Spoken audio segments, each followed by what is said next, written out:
So, kind of, you never want to take anyone, you never want to take an opponent, a game for granted, of course, but coming out of this sort of 2 ranked games in your first 3, just how do you take stock of the season from this point, and do you view this as kind of a tune-up portion for the team? Definitely don't view as a tune-up necessarily. I think, listen, there's some things that we've done well, maybe even ahead of schedule, and there's some things we got to get better at. Yeah. There's no question about that. For us, it's about growing as a team, building that on-court chemistry. I think we saw how valuable that is last game with a team who had majority of their roster from last year back. So we got to keep getting better, and there's a standard in this program that we are fighting to uphold every single time we step out there. I thought our effort and toughness was pretty good against Texas A&M. I didn't look out there and say, man, we weren't playing hard enough. We didn't play smart enough, both offensively and defensively. And I think we have a team that is capable of, sustaining either side of the ball if either side of the ball is struggling a little bit. And just disappointed we didn't do that better on Friday. Give Texas A&M some credit for that, certainly. But no, we got to keep getting better, and we got another opportunity to bounce back and get this kind of this loss taste out of our mouth here tomorrow. I'll apologize for jinxing the 3-point shooting numbers at the last presser. When the shots aren't falling, what do you say at halftime? What do you say to the team? I think it's important to evaluate, what shots we were taking, and there were a few of them where we were settling instead of, touching the paint. We've said this has been documented. We want to shoot threes, but not void of paint touches, first, or at least to create some sort of defensive rotation. And we didn't do a good enough job of that in the first half. We talked about it throughout timeouts throughout that first half. It just took us a little too long to adjust in the moment than I would like. But I think give our guys credit because we did adjust after halftime, and offensively, we had stretches there in the second half offensively that was really good against a really good defensive team.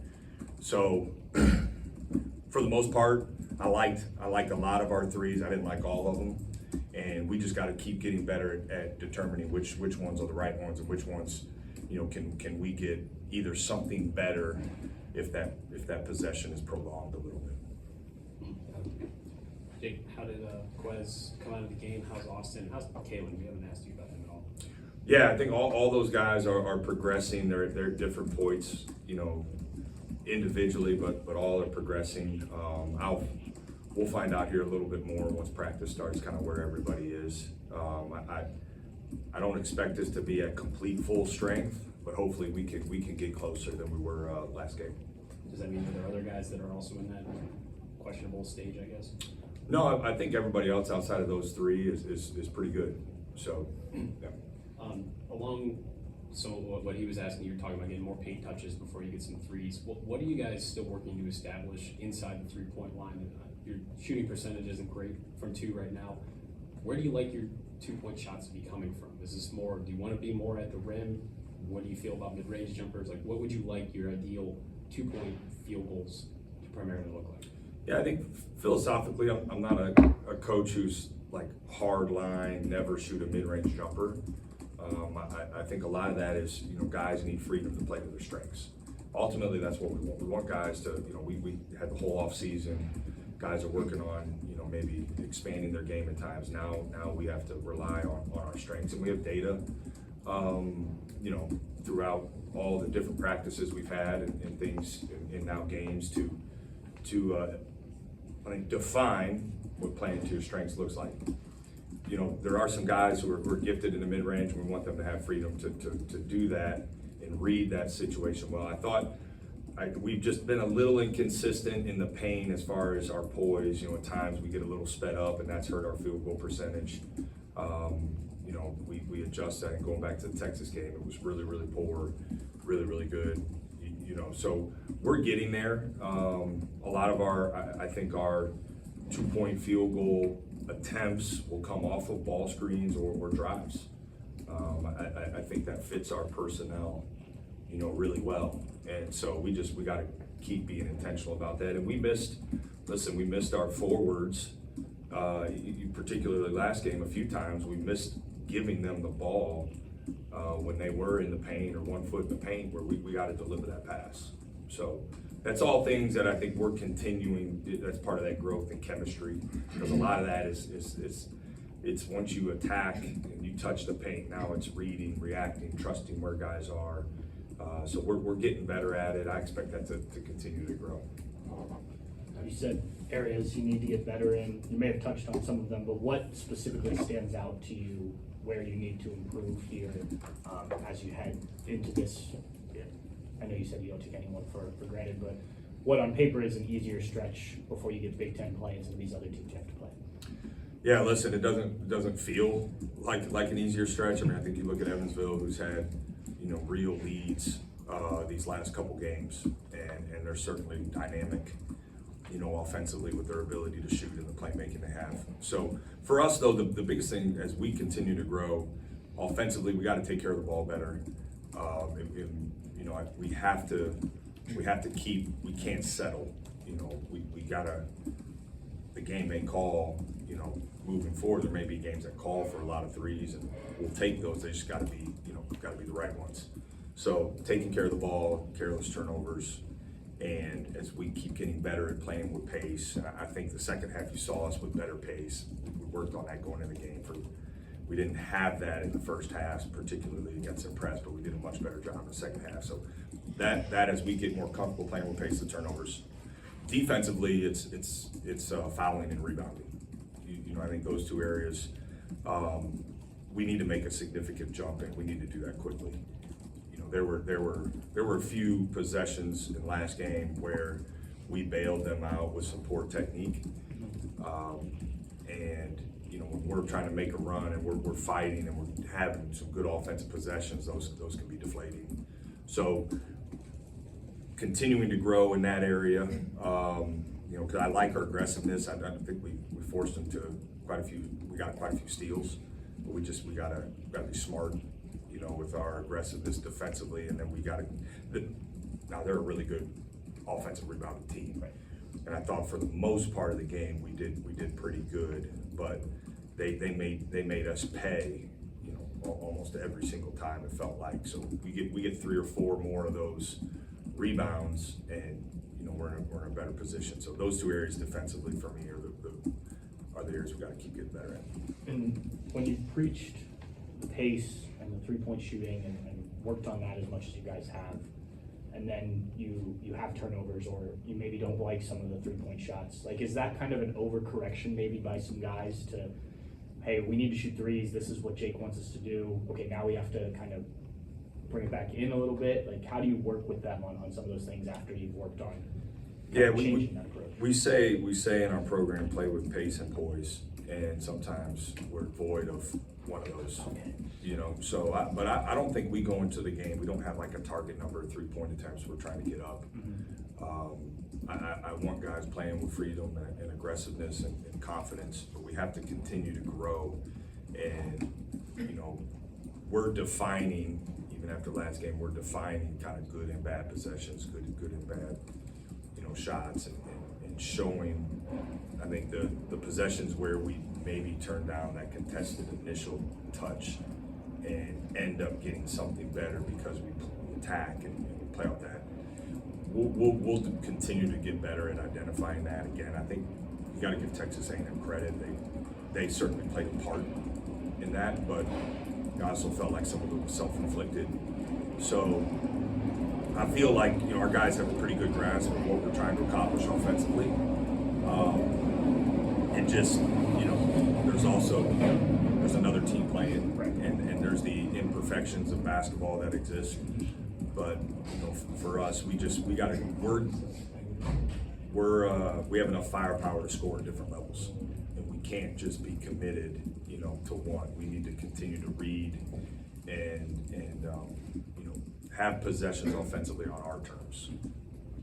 Jake, one of the themes in college basketball on Friday seemed to be true road games that were ranked matchups. For you guys long term, how valuable is facing a ranked opponent in a true road game in the 3rd game of the season? Yeah, I think it's really valuable. I like our non-conference schedule. I know it's really hard. I think I would imagine if you went and looked at, whatever analytics website you chose, if you went and looked at the top 35 teams, I would imagine we probably have one of the tougher, 3-game stretches so far this season. And I'm okay with that. I'm okay with that. I think it's been good for us. Again, there's no false sense of self right now. Like we've had great moments, and we've had some great film to learn from, and I think that's important. For us in this, I'm not gonna lie, it's nice to be home for a stretch, and but we gotta like play well, and we need to keep getting better, and we need to keep growing in those areas. And I'm not sure if it would. I say it would be harder to be intentional about the growth in those areas if maybe we didn't have the caliber opponents that we played up to this point. So I think it's great. We want to continue to schedule aggressively. Certainly, I think even in this stretch, there's some really good teams. Evansville is in one of the best mid-major leagues in the country, and they have a storied program. So got guys who are returning, and they have some talented players who are coming in. So I want us to continue to be pushed. I think just philosophically moving forward, non-conference scheduling, we want to schedule aggressively. Opponents are shooting just 33% against you guys. Obviously a small sample size, but what specifically has impressed you about your defense and defending shooting? I like our aggressiveness. I just think at times we got to be smarter, with the fouling. I think we're being disruptive. We want to be disruptive, but we don't want to be. We don't want to gamble. Like we've got burned gambling a couple times, and our biggest thing is we want to make teams earn it. We don't want to give them, and I felt like last game we just, with a couple of our fouls, we gave them, kind of let them off the hook a little bit. So I like our aggressiveness. I like the physicality we're playing with, and we need to continue to do that. We've grown significantly in the last few weeks with our communication of coverages and being connected on that side, and I think that's been a big help too. What have you been telling Michi Johnson Jr. when his shots aren't falling?